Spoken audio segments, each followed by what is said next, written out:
I was doing Rawhide, and I was coming to a hiatus. I took 3 months off, usually around February, March, and April of every year. And my agent in Los Angeles called me up in the William Morris office and asked me if I would like to go to Europe and make an Italian, German, Spanish co-production of a remake of a Japanese film in the plains of Spain, and I said not particularly. And Sergio Leone, the director of A Fistful of Dollars, hadn't particularly wanted Clint Eastwood. Not to begin with, at any rate. He wanted another actor. I really wanted James Coburn, but he was too expensive. The Italian cinema is very poor.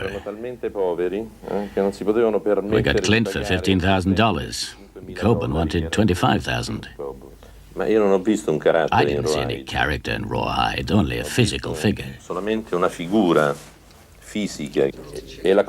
What struck me most about Clint was his indolent way of moving.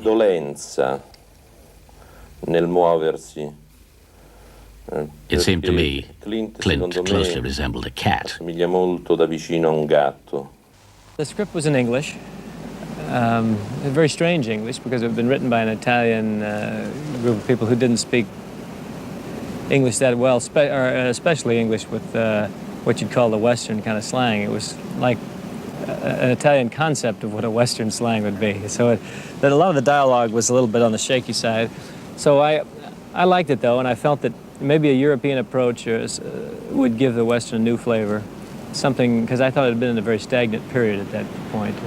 The part wasn't as spare as that in the script, but to me, the more the character would get into expository scenes and start explaining things, the more it would dissipate the mystery of the character or the strength of the character. So we cut it down very lean, and Sergio Leone agreed that we'd try to make this guy a little bit unique. You're not quite sure who he is. You're not even quite sure he's the hero until 3/4 or halfway through the film. Che il più grande scrittore western è stato e sarà sempre Omero. The greatest scriptwriter of westerns was Homer. The archetypes of yesterday's cowboys were Achilles, Ajax, Agamemnon, and Hector. Achille, Aiace, Agamennone, Hector. My idea was to bring back the Italian commedia dell'arte. Il genere alla commedia dell'arte italiana. The spaghetti westerns were made not in Italy, but here in Almeria in the south of Spain, with German money, an American star, a mixed crew including Spanish technicians, and at the helm, an Italian director. Well, communication was a little rough. I knew arrivederci and buongiorno, and he knew goodbye and hello, and that was it. We had an interpreter the first time. Then he learned a little English, and I learned a little Italian, and between a little Spanish, and we just kind of fudged our way along. My films are basically silent films. The dialogue just adds some wit. Il dialogo ha solamente un valore e ha un senso aforistico. Again, working with Leone, I read an interview once with Eli Wallach, who'd come and work with you in one of the subsequent films, and he was saying that you had to do some hazardous stunts. Oh, yeah. I remember they were going to blow up a 200-meter bridge, and they had something like 1,800 pounds of dynamite or so. They had just tons of dynamite in the thing. And I said to Sergio, I said, where are we going to be? They had 5 cameras on it. And he says, well, you'll be down here next to this first camera. You'll crawl up here, and then just as you come over the top where the camera is, the bridge will blow up behind you. And I looked at the bridge, and I looked at the distance between it, and I said, I knew it was close. I thought it was very close, too close.